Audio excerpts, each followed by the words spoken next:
as coisas subversivas que você vai dizer, hein? Agora eu estou produzindo prova contra mim mesmo. O que você disser poderá ser usado contra você. Opa! Mais gente chegando. Pessoal, vamos lá.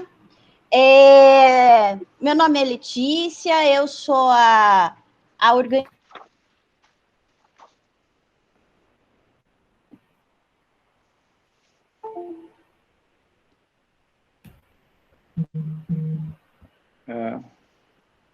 Deu uma congelada.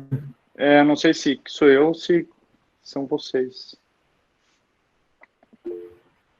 Não, a Letícia deu uma congelada. Eu estou te ouvindo aqui e acho que os outros também. Estou te ouvindo também.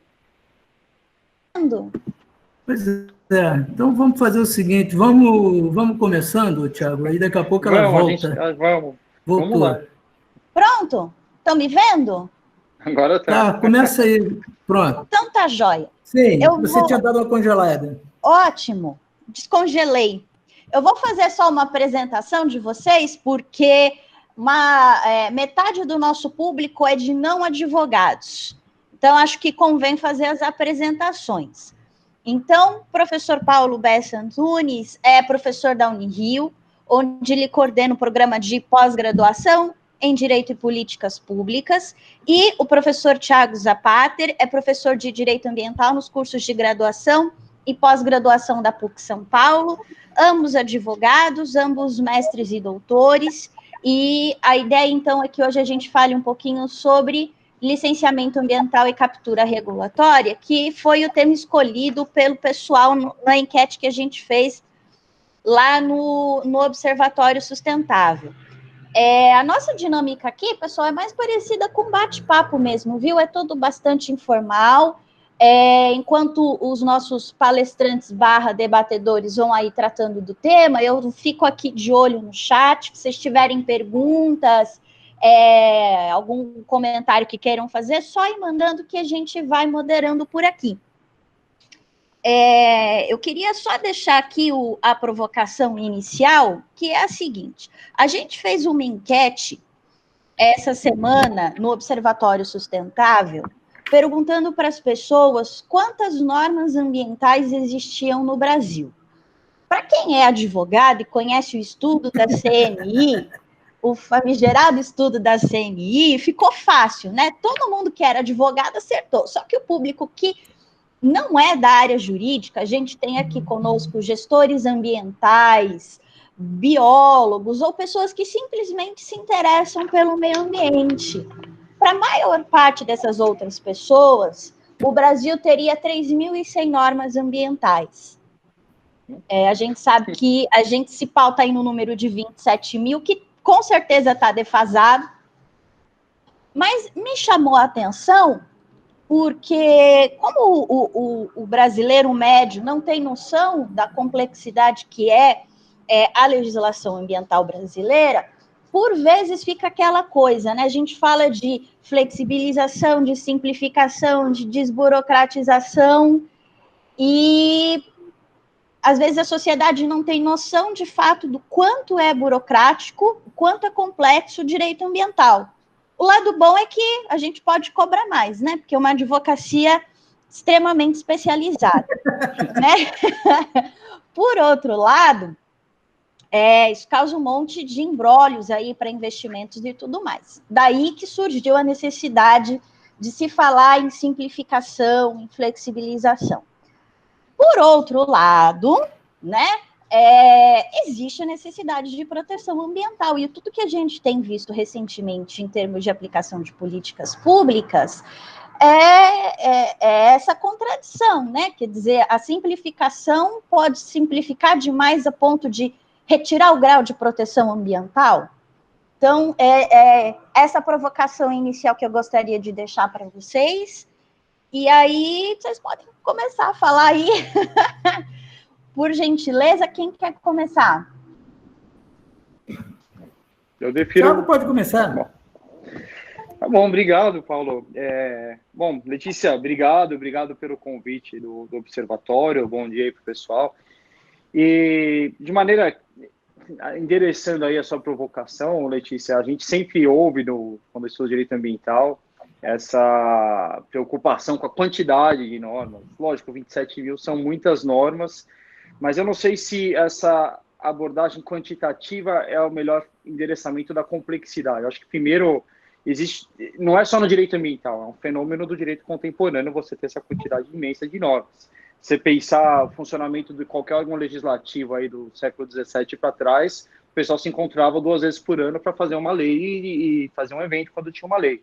A gente tem um legislativo profissionalizado, ele está lá toda terça, quarta e quinta trabalhando, e isso faz muita legislação, é natural. Você ter menos lei não significa nem que você vai ter uma legislação mais simples, nem menos complexa. A complexidade, no direito ambiental isso é uma realidade, tem a ver com a quantidade de temas que ele aborda. Embora, sim, 27 mil normas, elas poderiam ser simplificadas em termos de corpo legislativo. Você pode ter um código, pode pegar aquele monte de norma de licenciamento ambiental, fazer uma única lei.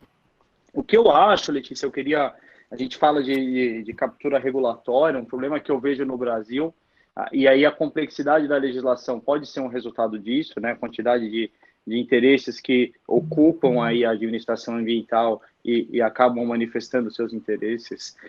E é um debate que volta, eu lembro de discutir isso há alguns anos atrás, quando eu estava na graduação ainda, a gente discutia muito lá na PUC o modelo das agências regulatórias. Em direito ambiental, por que o IBAMA não era uma agência regulatória, ou se ele é, né? Só para o público aí não especializado a gente entender, o que você começa a implementar no Brasil nos anos 90 e já tinha em outros países um pouco anteriormente, principalmente Estados Unidos, é um modelo no qual alguns setores têm regulamentação específica da administração. Então, você vai ter aviação, a saúde com a FDA americana, mineração, estradas, transportes, alguns setores, em razão da especificidade técnica das normas e da necessidade de você ter um órgão com relativa independência da política, eu crio essas agências. O que é uma agência? A gente tem aqui no Brasil a Agência Nacional de Saúde, a Agência Nacional de Águas, outras agências. A ideia é que as agências tenham independência política, então os diretores têm mandato, ele não é nomeado e demitido pelo ministro, nem pelo presidente, ele tem um mandato que ele tem que cumprir. A agência tem uma autonomia financeira ou orçamentária, ela não precisa ficar pedindo dinheiro para o governo para cumprir o seu propósito, e tem especialidade técnica. Esse modelo que a gente implementa em alguns setores nunca foi implementado na área ambiental, como nos Estados Unidos você tem. Nos Estados Unidos você tem uma agência, a EPA, que com críticas ou menos críticas, ela age com alguma independência política e orçamentária. O Brasil, na administração federal, no IBAMA, a gente não tem isso. O diretor do IBAMA, o presidente do IBAMA, ele é nomeado ou demitido pelo ministro do Meio Ambiente. O IBAMA vai ter o seu orçamento definido por políticas públicas. Isso sujeita, de certa maneira, a nossa administração ambiental a uma interferência, na minha opinião, bastante grande, não só de interesses do mercado, que é o fenômeno da captura das agências, mas também política. A gente tem uma dupla captura. Quando você tem a administração, que é responsável por fazer normas técnicas e pelo enforcement, pela fiscalização dessas normas, sujeita a muitos interesses, você tende a ter uma complexidade maior, é mais difícil você lidar, e pode ter tanto um cenário de ineficiência, de você ter certa leniência com o setor administrado, mas também uma dificuldade de colocar nessas normas todos esses interesses. Acho que a gente tem uma deficiência institucional por razões estruturais na administração ambiental. Você não consegue nem salvaguardar, pelo menos a administração central do sistema, que está no IBAMA e CONAMA, nem da interferência política, nem da interferência do setor. O que você sempre teve para contrabalancear isso foi uma composição bastante heterogênea, pelo menos no CONAMA, com participação da sociedade civil, com as ONGs, com entidades de vários setores do governo, onde você cria complexidade interna no órgão para lidar com a complexidade externa. Nos últimos 2 anos, né, o movimento agora do governo é de reduzir isso, reduzir a participação, aumentar a participação só do governo, o que, na minha visão, aumenta a interferência política no órgão e pode levar a um tipo de simplificação das normas no interesse específico e momentâneo da administração, mas isso não diminui a complexidade do próprio licenciamento ambiental, por exemplo, não diminui a complexidade do tema com o qual você tem que lidar e você realmente perde em termos de controle e proteção do meio ambiente. Enfim, não quero me estender muito mais, isso é só uma colocação inicial. Queria ouvir um pouco do professor Paulo também, qual é a visão dele, né? À vontade, professor. Bem, primeiro agradecer a Letícia por mais essa atividade aí que ela está promovendo. O Observatório Sustentável sempre tem sido um ponto aí bem interessante de debates importantes. Agradecer também ao professor Tiago por essa chance da gente trocar algumas ideias, e especialmente as pessoas também que estão nos honrando com a presença, com o comparecimento, para nos ouvir aqui um pouco. Então, isso é muito bom nesse momento difícil que nós estamos passando. Pelo menos a gente está conseguindo uma aproximação maior das pessoas, uma discussão mais relevante. O professor Tiago colocou um assunto aí que eu venho falando há muito tempo e fiquei bem satisfeito de ouvi-lo também enfrentar essa questão.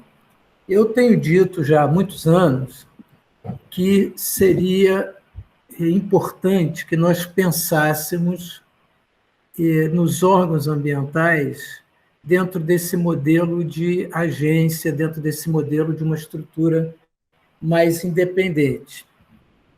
É claro que, e aí é um fato curioso, se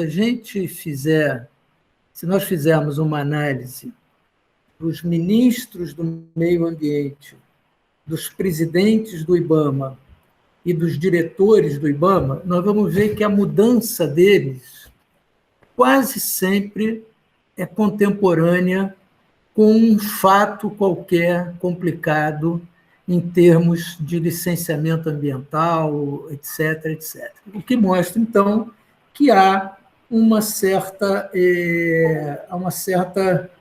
dificuldade de ter administrações estáveis em termos de meio ambiente, o que me parece... Aliás, há uma dificuldade de ter administração estável no Brasil praticamente em tudo, mas nessa área de meio ambiente, essa instabilidade ela é muito, muito grande. E aí há uma coisa que a gente precisa separar, eu acho que o professor Tiago foi muito feliz ao falar desse ponto, a gente precisa separar a questão da interferência política no sentido de A, B ou C, no sentido de esse ou aquele dirigente não ser uma pessoa correta e tal, não é disto que está se falando. O que está se falando é de uma interferência política que muitas vezes extrapola aquilo que é normal, porque a administração pública ela é política, ela não tem como ser de outra maneira, né? Essa administração pública técnica, isso não é verdade, isso não existe em lugar nenhum do mundo, ela é política, mas nós temos que manter esse grau de interferência política dentro de um razoável. Eu também estou de acordo que, de fato, existe hoje uma produção legislativa cada vez maior.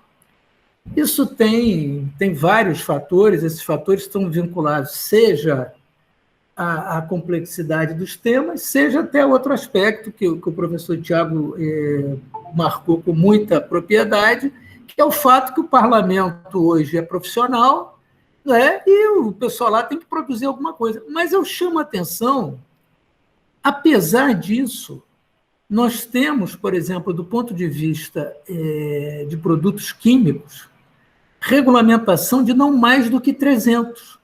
E são milhares de produtos químicos, né? E aí, esse órgão regulador, esse novo IBAMA, esse novo CONAMA, essa nova CETESB, passa a ter um papel importante, porque, veja, há muita gente que defende a seguinte tese: se não há regulamentação para um determinado produto químico, eu não posso tirar esse produto químico do mercado sob o pretexto que ele faz mal, porque não tem regulamentação. Há outro grupo que diz o seguinte: olha, se não tem regulamentação, eu vou ter que, numa análise preliminar, fazer monitoramento, controlar e possa até chegar a tirar do mercado caso algum tipo de problema se verifique. Essas duas formas de ver o problema, hoje elas são fundamentais, por quê? Porque há todo esse discurso sobre desregulamentação. Quer dizer, uma coisa é você entender, eu estou de acordo com o professor Tiago e com a Letícia, que há um número de normas. Se alguém perguntar assim, professor Paulo, seu livro de direito ambiental está atualizado? Eu vou dizer não. Por quê? Porque neste momento, agora que nós estamos falando aqui, surgiu uma norma num lugar qualquer aqui do Brasil sobre meio ambiente. Então, qualquer um que diz assim, não, meu trabalho está completamente atualizado, está mentindo, porque a quantidade de normas é muito grande. Agora, nós temos que separar também o que são as normas, vamos dizer, estruturantes do sistema e o que são normas eventuais, tudo mais. O problema que me parece que nós temos em termos de meio ambiente é que há uma tendência a valorizar mais as normas, essas normas secundárias, portarias, resoluções, etc., em detrimento da lei. Então, é muito comum, pelo menos do meu ponto de vista, em questões de meio ambiente, normas de hierarquia até mesmo infralegal, com muita frequência, transbordam o que são os comandos legais e normativos. Acho que esse é um problema da produção das normas de direito ambiental. Tá? Só para pegar um pouco o que o professor Tiago falou.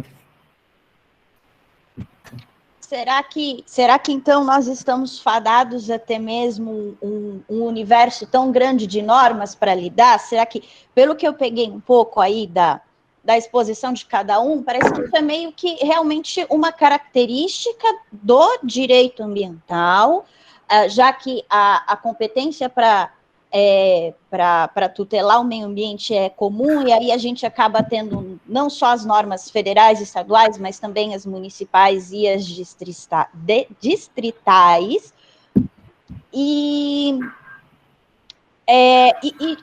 me parece, professor Bessa, também, que nem sempre a lei consegue chegar no detalhe que uma portaria chega para situações muito específicas. Então, por exemplo, falando de fauna silvestre, que é o meu objeto de pesquisa lá na USP Leste. Uma das maiores críticas que eu tenho ao novo projeto da Lei Geral do Licenciamento Ambiental é essa ideia do Kim Kataguiri de que empreendimentos lineares não vão precisar apresentar nenhum tipo de estudo para duplicação. Acontece que nos estudos ambientais que os técnicos verificam quais são os hotspots para a passagem de fauna. Se você não faz o estudo, você não sabe onde a fauna vai atravessar, ela vai ser atropelada. E me parece também que, como é um dado que você retira do campo, não me parece muito plausível que ela esteja prevista no detalhe em alguma legislação federal.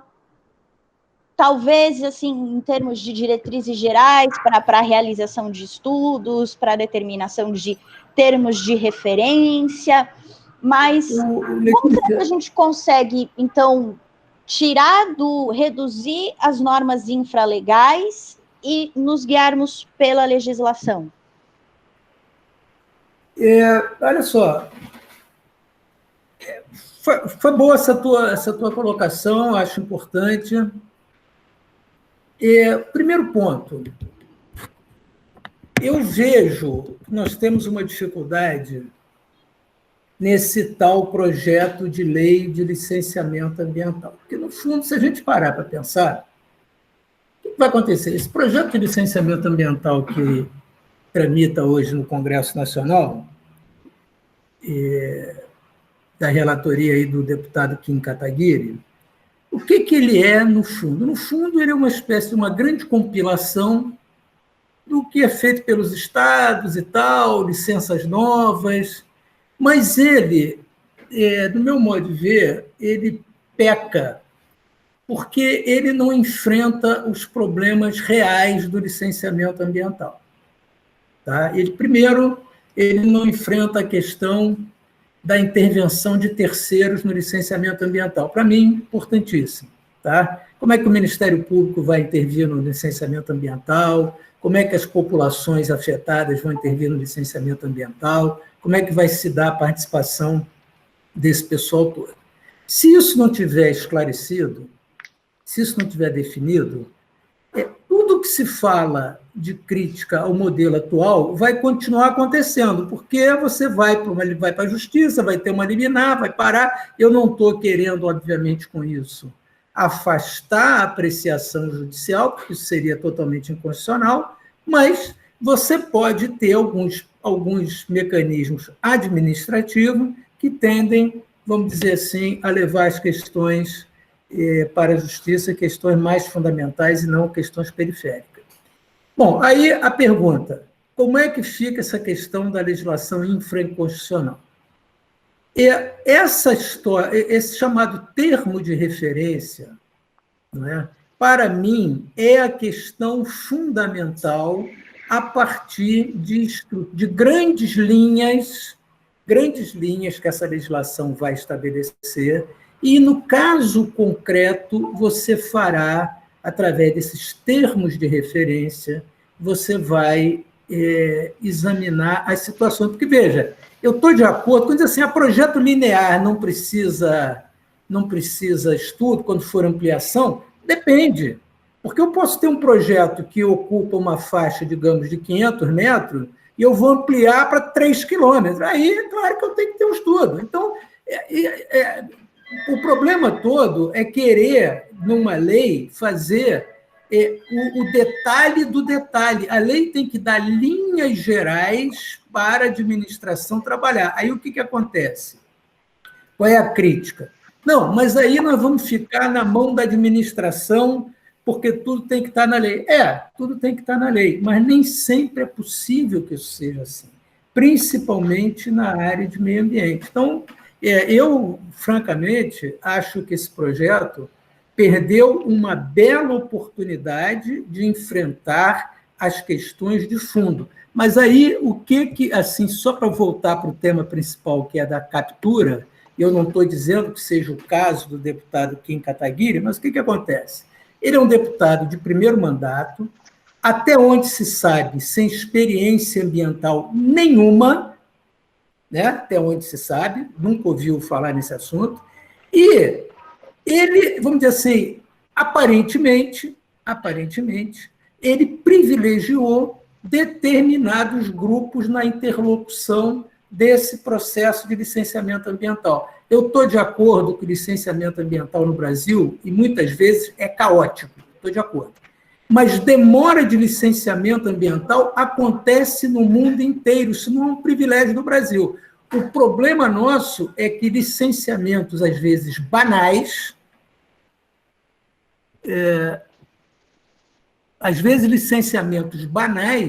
se transformam em demorados, etc., etc. E com isso se perde força de trabalho, tempo para os casos complicados. É a minha opinião. Eu concordo completamente com o professor Paulo. Acho que, na verdade, Letícia, me parece o seguinte, né? A gente não tem diretrizes gerais na legislação, e você tem o que a gente tem no projeto, às vezes querendo ir no detalhe do detalhe, como você colocou. Acho que alguns temas precisariam estar definidos na lei, e não estão, né? Às vezes temos que aceitar, por exemplo, a noção de quais são os efeitos de regulação ou não regulação, o professor Paulo falou. Se eu não tenho regulação de um produto químico, ele está liberado ou ele está proibido? É um tema de lei, né? Você pode tirar dos princípios, tal, mas depois quais produtos vão ser regulados e o detalhe da regulação é tema de norma técnica, é tema de norma que vai sair dos órgãos, mas a diretriz geral deveria estar na lei. A própria estrutura do licenciamento poderia estar, ela não precisa ficar na resolução CONAMA 237, ela pode ser prevista em uma legislação de uma maneira mais geral. A gente saber se o rol é exaustivo, é taxativo, esses caminhos gerais, sim. Isso a gente não tem. O que me parece do projeto de licenciamento É que a gente é como se fosse um projeto feito para atender uma demanda específica de empreendimentos ligados ao setor rural. Então tem lá o artigo, a ideia é que na atividade rural não precise de licenciamento, esse é o que se busca de maneira geral, e uma simplificação no sentido de você dar um bypass no licenciamento em alguns projetos. Então, para atender isso, se faz uma colcha de retalhos. E como o professor Paulo falou, você perde a oportunidade de realmente regulamentar, em termos legislativos, uma base geral para o licenciamento, que daí todos os órgãos vão seguir. A gente tem um problema de causa e de... O próprio modelo federado do Brasil, se você pensar em termos de licenciamento urbano, então é uma loucura. Porque de município para município você pode ter regras muito diferentes sobre como conseguir um habite, que deveria ser algo uniforme, né? Para uma empresa que faz estruturas em vários municípios, de repente você tem que se adequar a detalhe de código de obras. Agora, o que eu acho também, queria... Tiago, desculpa te interromper. Esse cenário que você acabou de descrever é a captura regulatória? Não, eu acho que esse é o cenário caótico de licenciamento ambiental. A captura regulatória, assim, rigorosamente, a gente fala em captura regulatória quando eu tenho uma agência com independência política, porém, cujo relacionamento com o mercado faz com que ela atenda mais ao interesse do mercado regulado do que ao interesse público. Então, a pergunta que você tem que responder para saber se existe a captura da agência é se a atuação dela se dá mais no interesse público ou mais no interesse daquele que ela deveria regular. Na área ambiental é difícil a gente visualizar isso, primeiro porque no Brasil eu não tenho bem uma agência. Então, o que eu tenho, me parece mais grave, ou pelo menos com mais efeitos, é uma captura política, se quiserem. O lobby político deveria estar onde? No Congresso. É o lugar dele, é normal, é perfeitamente normal e legítimo que eu tenha uma bancada do boi, como diz. É isso que se espera, que eu tenha uma bancada do boi no Congresso e que, em resposta a essa bancada, eu tenho uma bancada ambientalista e lá eles brigam. Mas não é normal que eu tenha, dentro dos órgãos da administração ambiental, pessoas ou estruturas que vão atender esses interesses desses lobbies. Dentro do órgão, por mais que ele seja também político, eu tenho que ter um grau de independência que permita uma discussão mais técnica, mais equilibrada dentro desses órgãos. Tá? Então, esse é o primeiro problema no Brasil. O segundo que eu vejo é a captura regulatória de alguns órgãos que vão sim, a gente vai observar acho que menos, hoje a gente começa a ver um pouco mais, isso na fiscalização, né? São dois aspectos que a gente vê quando há captura. O primeiro é na normatização. Esses órgãos todos têm competência para editar normas técnicas. O CONAMA é o principal, talvez, da administração federal. Mas o segundo é a leniência na fiscalização. Quando você vê uma queda muito grande no rigor da fiscalização, é um dos sinais de que pode ter havido uma captura do órgão que seria responsável por fiscalizar por aquele que deveria ser fiscalizado. Em parte é o que a gente pode estar vendo na fiscalização do IBAMA em relação ao desmatamento. O que a gente tem visto, em parte, né, eu acho que a ideia não é fulanizar este ou aquele governo, porque todos eles tiveram problema de interferência ou falta de gestão nos órgãos ambientais. E se a gente fizesse esse mesmo webinar em outros períodos, teria críticas parecidas. Mas aqui, no momento, o que é difícil de afastar é realmente falar, bom, por que a queda da fiscalização de desmatamento diminuiu as multas em 30%? É porque as multas antes eram mal aplicadas, porque a fiscalização não era eficiente, agora era mais eficiente? Não. Você parece ter uma leniência da fiscalização em benefício de um setor específico, que não é a indústria. Normalmente o problema de regulação setorial ambiental em outros países é a indústria com interesses... Aqui é o agronegócio, né, que realmente talvez não precisasse ser tão... Ele não tem uma normatização tão técnica quanto a indústria, com produtos químicos. Mas aqui é o setor que acaba capturando a fiscalização. Eu acho que a gente precisaria repensar. Você me encaminhou ontem ou anteontem um artigo, Letícia, de alguém que está aí assistindo o seminário sobre os benefícios da captura. Não sei quem foi, mas eu li o artigo. Achei bom, eu já conhecia o tema, na verdade, a literatura de Law and Economics faz essa distinção, quando que eu tenho captura e quando que eu tenho colaboração. E o caso exemplo, o caso clássico, até para explicar como a gente poderia aproveitar melhor a reforma do licenciamento, é o da agência de aviação americana, Isso. que desde os anos 70 passou a adotar um modelo de auto-reporte, né? Então, as empresas aéreas, elas, quando relatam uma falha de segurança para a agência, elas não sofrem sanções. E a crítica faz só uma captura. Mas o que a literatura mostra é que justamente por não haver sanção, as empresas são estimuladas a alimentar a agência com informações técnicas que a agência não teria de outro modo. E a quantidade de acidentes aéreos, não só acidentes catastróficos, mas realmente de eventos de segurança, diminui drasticamente a partir dos anos 70, quando as empresas começam a colaborar com a agência e, para não ter punição, elas dão informações sobre o que elas fizeram de revisão de segurança, etc. Então, assim, o mercado regulado, ele tem informações que o governo não tem. E pode ajudar nesse sentido. E eu não vejo, assim, nada no nosso projeto atual de licenciamento que vise a criar uma sinergia de setor privado com o setor público para simplificar o licenciamento ambiental. A não ser, talvez, a previsão de que as instituições financeiras teriam que fiscalizar o cumprimento de normas. Acho que é a única coisa nesse sentido lá. O que não é papel, né? Não. O que não é papel. Então, olha só, Thiago, eu gostei muito dessa tua intervenção e estou, assim, 115% de acordo. Quer dizer, o que acontece? Nós, aqui no nosso país, partimos do pressuposto que uma teórica punição, um teórico aperto de controle, imediatamente resulta em melhores condições ambientais. Bom, se a gente for para aquele índice de Yale sobre sustentabilidade, que é um índice bem interessante, vocês podem encontrar na internet, o Brasil ocupa lá um papel 80, 85, então não tem nenhum padrão espetacular, né? E aí tem uma questão que é o seguinte: eu não posso ter fiscal primeiro, o Brasil licencia demais, né? O que a gente coloca sob licenciamento ambiental é muita coisa. Então, há muito município aí pequeno que licencia farmácia, licencia padaria, restaurante. Então, você licencia demais. Quem licencia demais, quem licencia tudo, não licencia nada. Os esforços acabam que eles são gastos. O mesmo esforço que você faz para licenciar uma atividade grande, você faz para licenciar uma atividade pequena. Então, primeiro ponto, nós tínhamos que definir, e aí eu acho que você falou uma coisa importantíssima, que é a questão dos alvarás urbanísticos.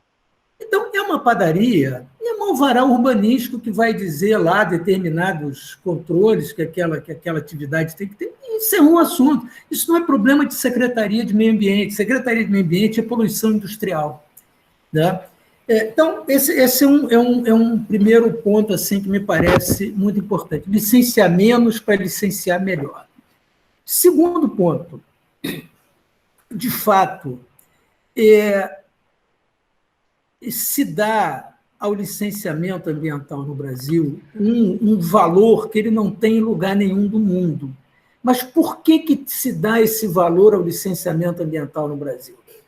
Porque, de fato, é mais fácil você criar uma burocracia no licenciamento do que controlar aquilo tudo. Então, como é que você impede os impactos ambientais? Você impede os impactos ambientais simplesmente não licenciando, né? Até que, com pressões muito grandes, o licenciamento acaba saindo de qualquer maneira. Segundo ponto, no Canadá, por exemplo, nós fizemos leis de auditorias ambientais no Brasil.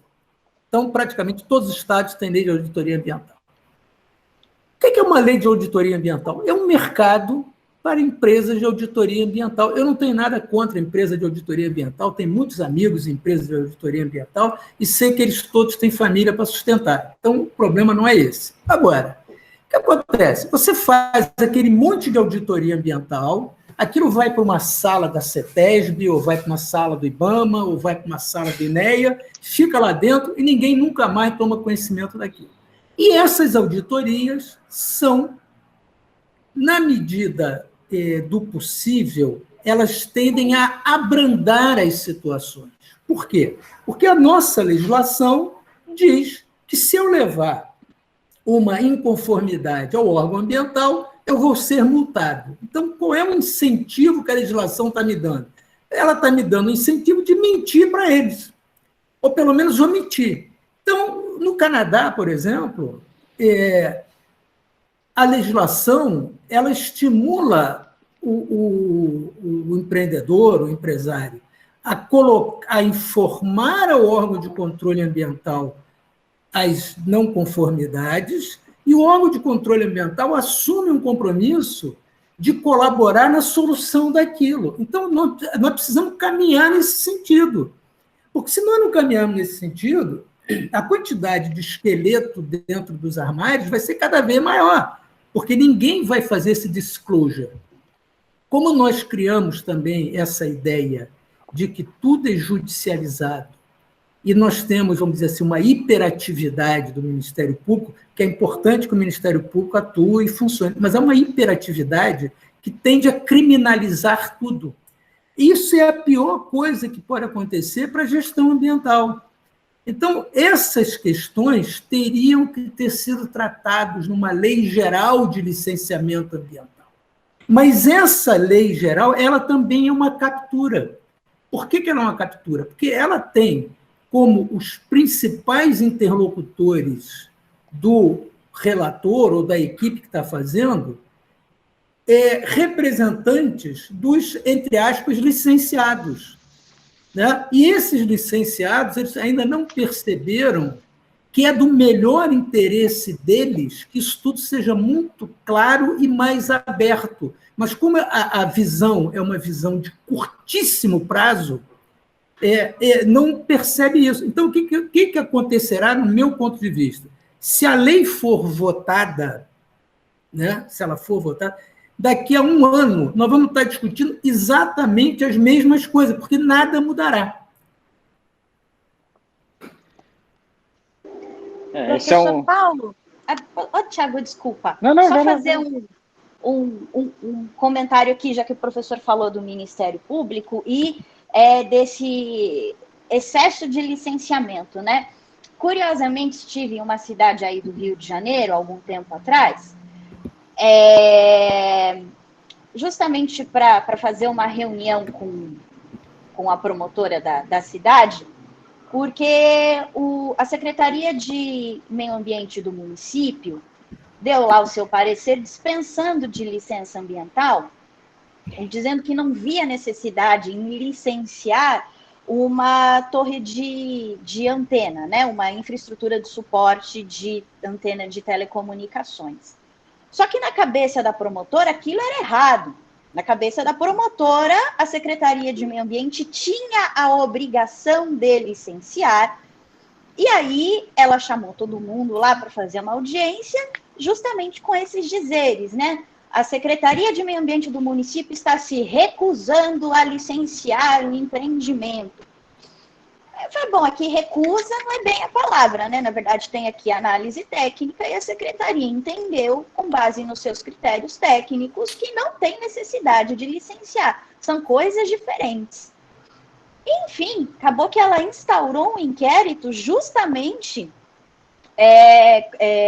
insistindo nessa necessidade, que acho que ilustra o que o senhor falou, né, professor, sobre esse papel do Ministério Público, em um desses pouquíssimos casos em que o poder público abre mão de licenciar, porque reconhece que não tem necessidade, e acaba movimentando a máquina administrativa, na minha singela opinião, de forma a interferir aí na autonomia que o órgão ambiental tem de dizer não quero licenciar porque não vejo necessidade, né?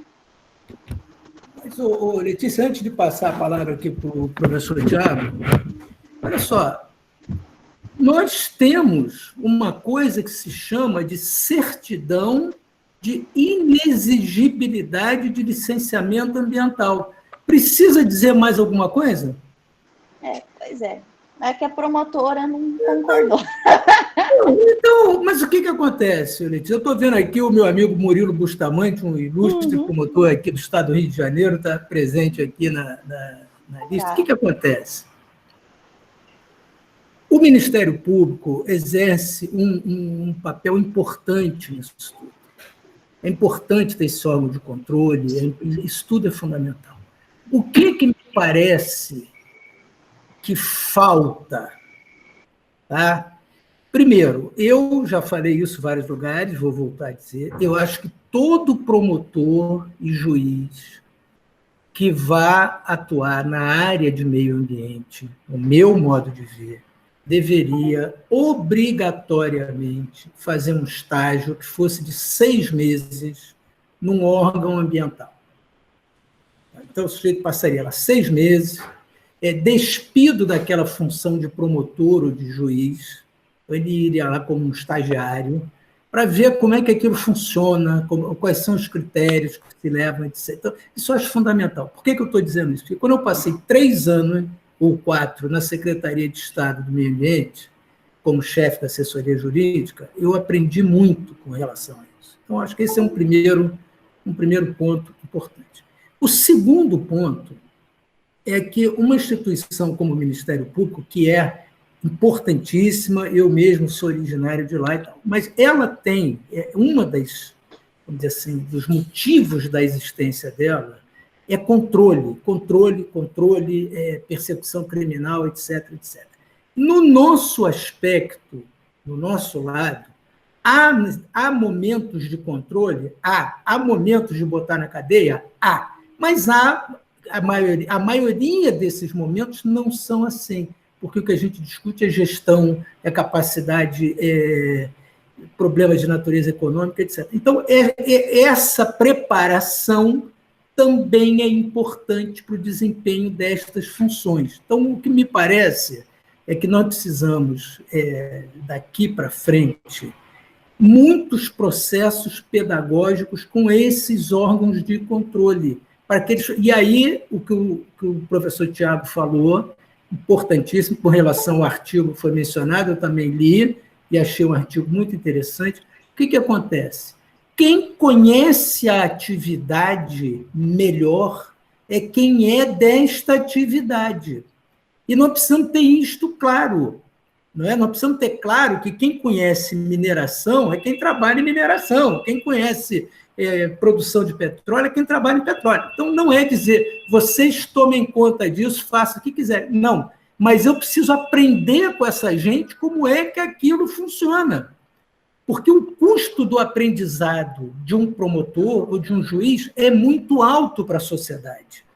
Esse é que é o ponto. O custo que aquele promotor tem para aprender uma coisa, ele tem um custo para a sociedade enorme, como de um juiz também. Então, essa é uma questão que eu acho, e a observação do professor Tiago foi perfeita com relação a essa história do que é colaboração e do que é captura. A colaboração é importante. Né? Eu tem todo sentido. O que a gente tem, lógico, acho que está numa estrutura de problemas aqui. Porque o Ministério Público age também porque ele não sabe, né? O que ele imagina é que pode ter um dano se ele não agir.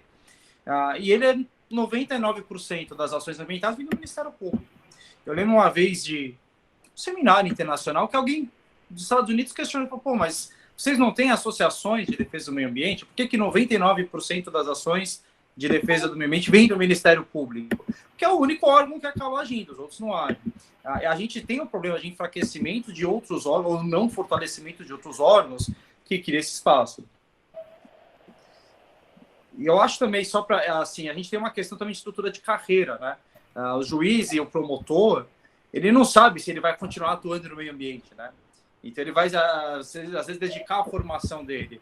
Eu acho que as câmaras especializadas no Tribunal de Justiça de São Paulo são um exemplo que vem sendo de sucesso, talvez não integralmente, mas na minha visão, em boa parte, a gente começa a ver decisões mais especializadas, nesse sentido de ter uma educação, e talvez possamos pensar em mais varas especializadas que justificariam esse tipo de formação de juízes e promotores. Mas eu acho que antes disso, né, de novo, a estrutura da administração, se a gente tiver os órgãos da administração com mais participação, por exemplo, por que não um assento ao Ministério Público nos órgãos ambientais?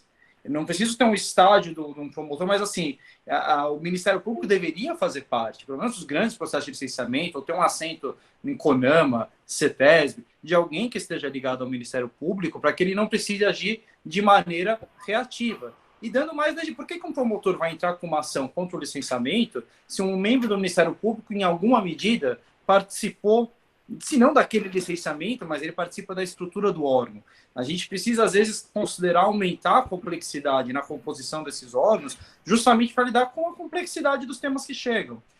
Eu acho que, infelizmente, às vezes a gente tenta no caminho contrário, de cada vez mais ter órgãos ambientais aqui dominados por indicações políticas, que, por sua vez, atendem a interesses específicos do mercado. Isso não ajuda na cooperação. Isso ajuda numa captura que, na minha visão, é pior do que a captura só do mercado, porque essa, pelo menos, fornece informação de qualidade para o órgão. A captura política, você tem um telefone sem fio e uma simplificação horrorosa das informações. Ela não age nem no interesse do mercado, nem no interesse público, age no interesse político de curto prazo. Então, ela é muito ruim para todo mundo, para o meio ambiente, para a sociedade. E se a gente pudesse melhorar, investir, né, nessa composição dos órgãos, e eu sempre pensei, o Ministério Público tinha que ter um assento nesses órgãos para justamente poder legitimar, inclusive, os olhos do próprio MP. E, Tiago, aí você tocou aí esse debate está bom porque você toca sempre nos pontos importantes. Assim, uma outra questão que é muito relevante a gente considerar, você disse assim, bom, por que 90% das ações são movidas pelo Ministério Público? Vamos dizer, isso tem um lado positivo que mostra que o Ministério Público está trabalhando. Então, nesse aspecto, é positivo. Mas isso tem um lado altamente negativo. Por quê? A nossa lei da ação civil pública é uma lei liberal. Ela dá, vamos dizer assim, legitimidade, capacidade postulatória e legitimidade processual ativa para uma gama enorme de associações civis. Né? Há muitas associações civis que têm essa liberdade e a própria ação popular. Mas o que acontece? Nós temos um déficit de participação nessa questão.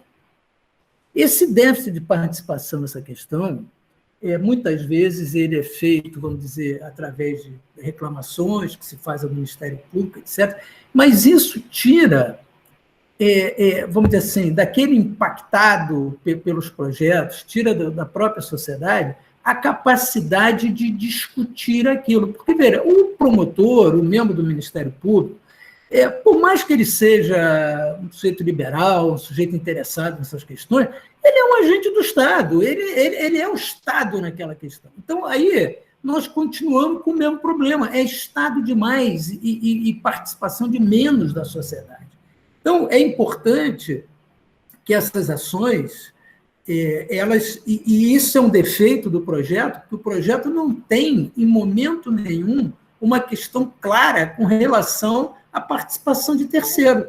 E, veja, o próprio modelo que nós temos de audiência pública, por exemplo, é uma coisa completamente sem sentido. Por quê? Você vai ouvir a participação popular na véspera da emissão da licença. Ou seja, tudo aquilo que é conflituoso, tudo aquilo que é polêmico, que é problemático, que já poderia ter aparecido, ele vai aparecer num dia antes de emitir a licença. Aí o que vai acontecer? Aquilo vira uma batalha campal, né? vira uma confusão. Nós temos coisas que, do ponto de vista democrático, chegam a ser assustadoras. Liminares para não acontecer audiência pública. Ora, como é que o juiz dá uma liminar para a população não ir lá protestar ou reclamar, ou seja lá o que for. Então, por quê? Porque essa audiência pública ela está mal colocada no processo de licenciamento ambiental. Não é? Eu não digo que não tenha que ter uma audiência antes, mas naquelas fases preliminares de formação de termos de referência, de apresentação de projetos, você ali tem que ter uma participação comunitária, principalmente nesses projetos de grande impacto. Então, esse déficit democrático que nós temos no Brasil, nesses casos ambientais, eles sempre se apresentam. Se a gente pegar um outro caso, por exemplo, o projeto de lei que está no Congresso de mineração de terras indígenas, né, em terras indígenas, por exemplo, que o Brasil é signatário de uma convenção internacional que fala de consentimento prévio, consulta prévia, o projeto fala em oitiva, quer dizer, e que não tem capacidade. Então, isso tudo, aí o que acontece? Esse modelo, ou certo ou errado, ele veio para ficar, e não adianta achar que nós vamos conseguir, com canetadas, mudar isso, porque não vai mudar. E nós temos visto, por exemplo,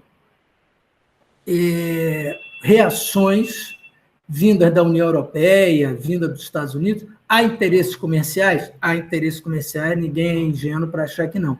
Mas nós temos visto reações contrárias à maneira como o Brasil está tratando hoje essas questões ambientais e de participação popular, porque, o bem ou mal, isso veio para ficar. Né? Professor, eu acho que esse é um ponto importante. Desculpa, Laila. Fala. A gente está chegando às 11 horas e a gente combinou aqui de ficarmos juntos até às 11h30. Eu queria sugerir, então, que vocês já fizessem as suas considerações finais aí, para a gente abrir para a pergunta do pessoal. Já tem gente mandando aqui casos, fazendo relatos aqui no chat, e acho que seria interessante que a gente desse espaço para o pessoal também. Por mim, podemos passar para o pessoal, viu? Não tem nenhuma... Minha complementação só seria que, e muito rápida, que esse aspecto que o professor Paulo comentou, que eu concordo 100%, é que não tem volta. É um efeito da globalização econômica que as empresas atuam no mundo inteiro. E ela não pode ter um padrão de respeito ao meio ambiente na Alemanha e outro no Brasil. Né? Isso funciona um pouquinho ainda na China, que é fábrica do mundo. Lá você contrata um terceirizado e faz um pouco diferente. Mas para as marcas que se posicionam, elas cada vez mais exigem que eu tenha aqui um padrão, e os tratados internacionais, de certa maneira, servem justamente para isso, e elas que atuam e fazem o mercado têm essa exigência. Então, realmente, você querer sair daquilo que está no plano global, em termos de proteção ambiental, não só não vai dar certo, como um retrocesso, você perde muito tempo. Mas era só isso, por mim podemos passar aí para as perguntas. O senhor Paulo quer falar mais alguma coisa? Não, tranquilo, já falei demais. Vamos para a pergunta. O Paulo Consoni está falando aqui do caso da Chevron, lá na Bacia de Campos, em novembro de 2011. Ele está comentando, né, como o licenciamento foi um momento complicado, a ponto da própria empresa boicotar os acordos com a regulamentação da ANP e com o seu próprio manual de procedimentos que inventaram para fugir da burocracia do licenciamento.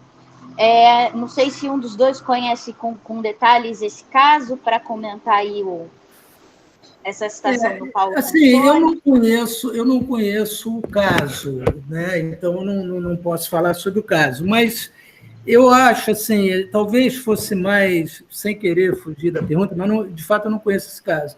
Mas acho que talvez fosse melhor a gente encaminhar nossas perguntas, não para casos concretos, porque nem sempre a gente conhece, aí corremos o risco de assim, dizer alguma coisa que não corresponde à realidade. Acho que aqui é mais uma coisa em tese. Né? Não sei se o professor Tiago concorda aí com essa minha orientação.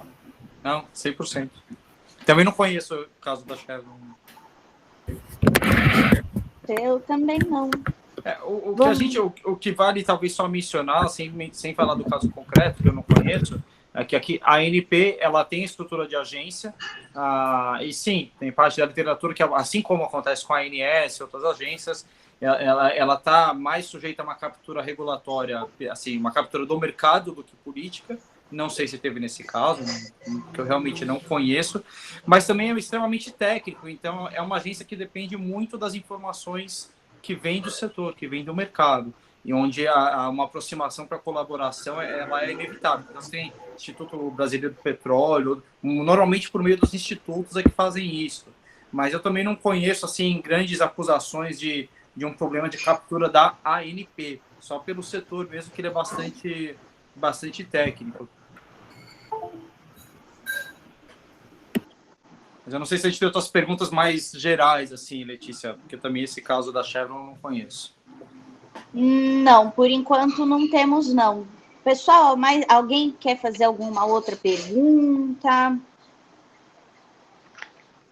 Na verdade, o pessoal aqui no chat tá pedindo o texto, né, dos benefícios da captura regulatória que vocês dois mencionaram, e o texto está dando o que falar aqui no chat. Mas, tirando Olá, isso... eu não sei se vocês estão conseguindo me ouvir. Sim. O meu nome é Maria Magalhães. Na verdade, eu estou no perfil do Murilo, mas eu sou Maria Magalhães de Bustamante, sou advogada especialista em Direito Ambiental e fiz o mestrado em Direito da Regulação na FGV Direito Rio, em que se tinha uma disciplina que se discutiu muito essa questão da captura regulatória. No meu perfil do Instagram, que é Greenwatch, The Greenwatch, eu fiz esse comentário na publicação de vocês desse evento, que até parabenizo, enfim, é uma discussão um pouco corrente, né, no direito ambiental, fala-se muito no projeto de lei, mas não nessas questões principais, que é da regulamentação, seja a montagem do próprio IBAMA, as questões do CONAMA, e os instrumentos, além do licenciamento ambiental. Então, eu parabenizo por essa discussão que vocês estão tendo. Mas, enfim, eu me responsabilizo, eu vou tentar pegar aqui os endereços de e-mail, eu até disponibilizei o meu, se vocês quiserem passar, que eu passo não só esse texto, como mais alguns que eu tiver do mestrado que falam a respeito do tema. Legal. Então, acho que foi você que encaminhou o texto, né, Maria? Eu acho muito legal. Que bom. Pois é, quando eu vi sobre o evento, eu lembrei de uma aula que eu tive com, acho que o Joaquim Falcão, professor da FGV Direito Rio, em que acho que tinha uns três textos de muita qualidade que falavam sobre essa questão da captura. E a minha dissertação no mestrado foi falando do projeto de lei, mas não só falando sobre a regulamentação, mas questões que fugiam a isso, como eu vi que no início, eu não peguei desde o início o debate de vocês, mas falando sobre essas questões estruturais, né? Seja da captura do próprio IBAMA, por não ter mandato, enfim, na mesma maneira da independência das agências reguladoras, e problemas, enfim, de outros instrumentos, de eficácia de outros instrumentos da Política Nacional de Meio Ambiente. Então, o que eu puder ajudar, enfim, depois eu vou, ainda hoje, tentar achar esses outros textos com esse tema para subsidiar aí o debate. Maria, se você puder fazer a gentileza, pelo seguinte, a gente pode disponibilizar esses textos para o pessoal junto com as nossas informações de pós-evento. Então, depois que acabar aqui, a gente vai encaminhar para todos os inscritos algumas informações, né? Porque o evento, essa discussão toda não se encerra a hora que a gente aperta aqui o botão de desligar. Sem dúvida. E se você quiser, então, aproveitar, a gente pode, agradecendo a sua gentileza, encaminhar esse texto para as outras pessoas, né? Nós temos 91 inscritos aqui no nosso webinar. A gente sabe que nem sempre todos podem estar disponíveis. E eu quero aproveitar, até falar para todos, o Felipe, que é da nossa equipe aqui do Observatório Sustentável, está passando aí no chat. Alguém está num lugar de muito vento, gente. Vou desligar o microfone só um minutinho, por favor.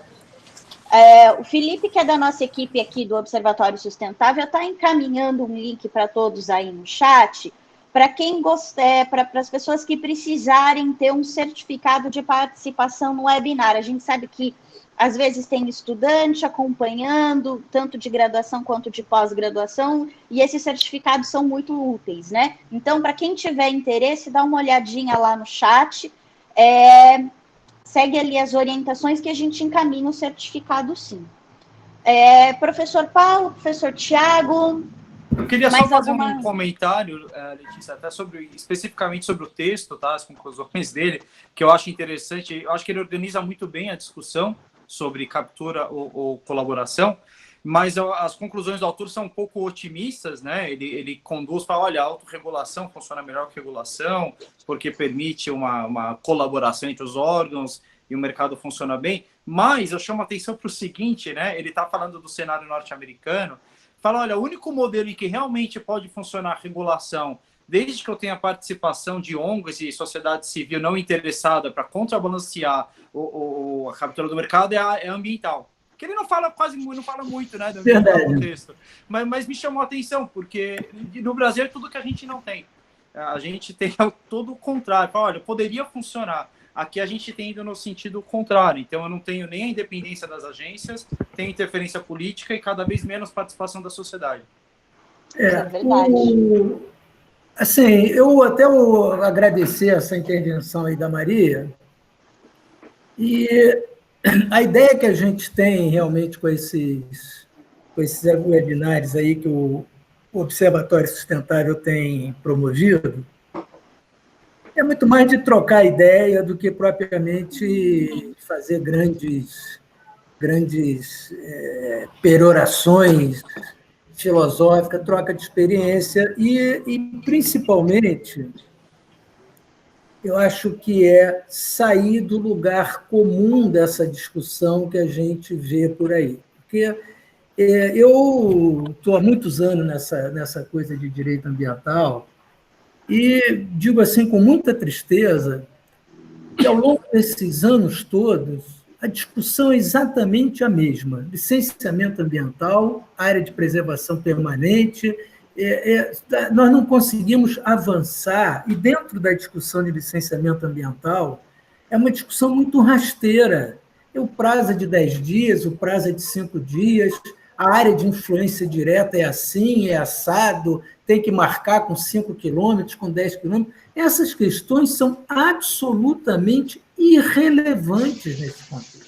Elas não têm a menor importância, não é?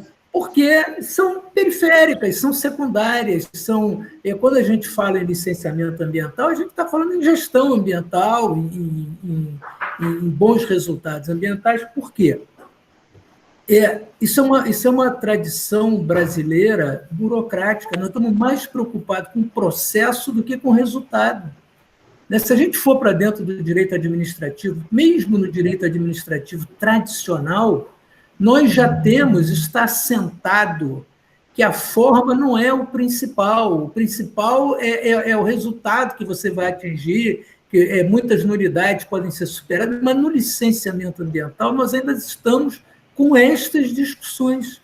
Basta ver, por exemplo, a importância que nós damos à chamada licença prévia, que, afinal de contas, não autoriza nada. Se a gente parar para pensar o que é uma licença prévia, é nada. Eu não posso fazer nada com uma licença prévia na mão. Nós já tivemos, por exemplo, naquela época das privatizações, principalmente do setor elétrico, muitos estados criaram a figura da licença prévia para fins de participação em leilão. E isso é uma coisa inacreditável. Quando a gente começa a pensar nisso, a pensar em certidão de inexigibilidade de licenciamento ambiental, gente, que mundo que nós estamos!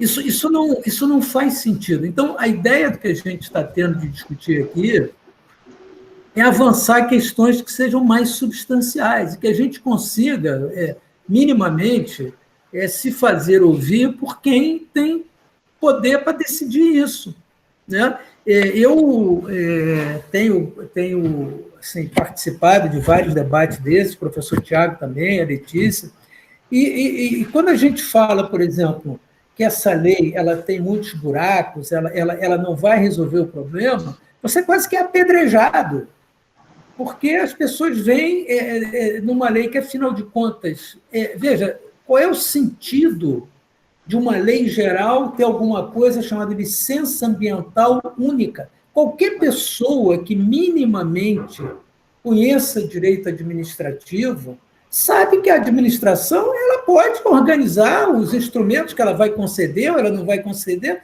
a partir da sua realidade. Então, mas nós entramos dentro dessa discussão e se gasta muita energia para praticamente nada.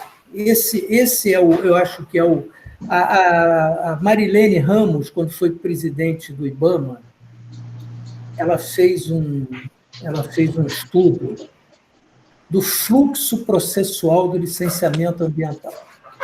Esse estudo de fluxo processual do licenciamento ambiental entrava 27 órgãos ou subórgãos diversos dentro de um licenciamento ambiental. Isso não faz o menor sentido. Um amigo meu tem um caso que foi resolvido recentemente, era um caso de exportação de semente de tomate para a Inglaterra, para fins de fazer análise se aquela partida de tomate estava boa para produzir suco de tomate, extrato de tomate, essa coisa toda. Por que ia para a Inglaterra? Porque no Brasil demorava 15 dias para sair esse resultado, e a Inglaterra dava esse resultado em 3 dias. Então, ia para lá para o SEDEX e voltava muito bem. Essa partida de semente de tomate foi apreendida pelo IBAMA, no aeroporto, junto com a Polícia Federal. Isso resultou numa multa de R$200 mil e um processo administrativo de praticamente 10 anos e 36 órgãos públicos diferentes agindo dentro desse processo para chegar à conclusão que a semente de tomate não era um produto da flora nativa brasileira e, portanto, não havia exportação ilegal de patrimônio genético brasileiro. Com todo respeito, isto não faz o menor sentido. Não há ecologista, não há protetor do meio ambiente que consiga racionalmente justificar esse tipo de ação. Então, voltando àquele ponto inicial, a simplificação é disto que nós estamos falando, e não da perda de controles que deve existir. Mas essa burocracia toda, e me desculpem até, eu vou dizer aqui, talvez um absurdo. Essa burocracia toda, no fundo, é uma cortina de fumaça para a falta de controles efetivos, porque o tempo que nós estamos carimbando, nós estamos mandando daqui para lá e tal, nós estamos aumentando estatística, está todo mundo trabalhando e ninguém está fazendo nada. Então, eu acho que essa é a questão, a mensagem que a gente gostaria de deixar aqui, que é efetividade das ações, e não burocracia pela própria burocracia. Tá ótimo, professor Paulo. O senhor acabou já respondendo a próxima pergunta. No meu entendimento, Graziele, eu vou ler aqui a sua pergunta. Eu entendo que a fala do professor Paulo já respondeu. Eu vou passar para o professor Tiago, mas qualquer coisa você chama a gente aqui. Pode ligar o seu microfone e chamar a gente. Ela está parabenizando o debate, assim como os nossos amigos, o Roberto Chial, a Ana Cláudia, o Paulo Consone e a Brena. E a Graziele estava querendo saber quais são as sugestões que os professores têm para resolver essa questão, né, da legislação sem perder essa questão toda de leniência que vocês expuseram. Eu acho que o professor a Graziele, Paulo ela está espetacular, mas se eu tivesse uma solução para isso, eu juro que eu ia jogar na Mega Sena agora. E aí, Tiago? Também tivesse uma solução para isso, eu sei lá, mandava meu currículo lá para o Salles, ou para ver se... Mas eu acho que a fala acho que você não passava no processo seletivo. Me lembrou, eu lembro um estudo que eu li, um artigo, na verdade, dos anos 90, do professor Raffaele Di Giorgi, na Itália, e ele comentava sobre um aspecto paradoxal do direito, em que eu consigo negar a aplicação do direito por meio da aplicação do direito. Então, às vezes, uma das maneiras de não exercer o efeito do direito é você exercer ele ao máximo, e que na regulação era um exemplo disso. E é o que a gente vê no licenciamento ambiental. Eu posso ter um monte de órgão trabalhando para saber se a semente do tomate da flora é nativa brasileira ou não, usando todo o esforço da máquina para não aplicar o direito ambiental. Não aplicar nada, na verdade, é só simplesmente para exercer a burocracia. Então, a simplificação, ela tem que seguir no sentido da efetividade. Qual a maneira de fazer isso? Acho que tem uma série de, eu não sei, uma série de revisões, mas com certeza isso não significa facilitar ter menos controle sobre os empreendimentos, especialmente aqueles que causam impacto ambiental. É ao contrário, você poder concentrar energia. Você pode diminuir o número de órgãos que tem que passar o processo, você pode ter triagens mais claras, mas muitas vezes o excesso de burocracia dentro do licenciamento, ela é sim uma cortina de fumaça para que você não aplique naquilo que você precisa, ou que para você tenha uma aplicação simbólica. Aquilo que o professor Marcelo Neves é um dos que escreve isso. Eu tenho a legislação simbólica, eu tenho a aplicação simbólica da legislação. Não é um álibi. Parece que está tudo funcionando, mas tem que ter uma explicação sobre por que o Brasil tem tanta lei ambiental e tanto déficit na aplicação da lei ou na proteção do meio ambiente. E uma das explicações pode estar aqui. Eu jogaria as energias para a simplificação do licenciamento e um controle mais rigoroso dos orçamentos, né? Se vocês observarem, tem no portal da transparência a queda dos cortes no orçamento do Ministério do Meio Ambiente e da execução do orçamento. Você tem, às vezes, dinheiro que sobra no orçamento que ele não é utilizado no Ministério do Meio Ambiente. Então, você realmente tem problemas na administração, na utilização do orçamento público, que podem explicar melhor sobre por que a gente tem tanta dificuldade de executar, de implementar a lei. E eu talvez jogasse processos de controle mais rigorosos aí, no orçamento, uso do orçamento e simplificação, às vezes, das estruturas, para você ter mais sinergia e efetividade na legislação. Uau! Vote professor Tiago 2020. Mas esse é um tema que pouca gente fala, né? Você não vê na faculdade, nos cursos ambientais, o pessoal falando de controle de orçamento público no Ministério do Meio Ambiente. Quanto dinheiro o Ibama teve? Quanto usou? Não aparece, não se debate sobre isso. É verdade. Bom, pessoal, eu vou encaminhar aqui para o nosso encerramento, para a gente terminar dentro do nosso horário previsto. Eu vou pedir para os interessados acompanharem a gente lá no Instagram do Observatório Sustentável. A gente vai abrir uma enquete para o próximo tema. Junto com as informações do pós-evento, vocês também vão receber um link para o perfil do professor Tiago Zapata, para o perfil do professor Paulo de Bessa Antunes no Instagram. Quem ainda não conhece o Instagram dos dois pode aproveitar o link e acompanhá-los. E lá no Observatório Sustentável, como a gente estava falando no início, a procura aumentou muito desde que começou a quarentena, né? E a gente está chegando perto dos 1.000 seguidores. E para comemorar, a gente vai sortear uma cesta vegana, que vai ser preparado com muito carinho, né? Eu tenho que tomar cuidado, nossa, porque dependendo do que eu colocar, tem o pessoal que é animalista, assim, mais ferrenho, minha Nossa Senhora, tem que tomar cuidado com um monte de coisa. Mas a gente vai fazer um sorteio, acompanhem lá, acho que vai ser bem legal. Se mais alguém tiver alguma pergunta, manda para a gente por e-mail, eu encaminho para os professores. Eu agradeço muito a participação de vocês todos, vou passar para os professores para as despedidas e espero vocês no nosso próximo webinar. Professor Paulo. Pessoal, olha, muito obrigado, professor Tiago, professora Letícia, o pessoal que acompanhou. Obrigado, acho que foi um debate bem interessante, divertido e que a gente pôde tratar de assuntos aí que são relevantes de uma maneira leve, de uma maneira bem agradável. Tchau. Professor, obrigado. Pessoal, professor Paulo, Letícia, obrigado a todo mundo que acompanhou. E eu costumo terminar falando obrigado por vocês quererem saber mais hoje do que vocês sabiam ontem, porque a gente tem a facilidade da tecnologia, mas está todo mundo dedicando um tempo para ficar aqui, para ouvir, para discutir. Eu acho que o debate foi ótimo, eu ouvi muita coisa interessante, aprendi muito, e espero que vocês também. Obrigado. E obrigado pela organização, Letícia. Acho que é ótimo que o Observatório esteja fazendo esses webinars. Pessoal, o espaço está sempre aberto para vocês. A gente gravou o webinar, vai ficar disponível no YouTube. Vocês vão receber o link também. Obrigada a todo mundo. Bom resto de semana e até a próxima. Tchau, tchau.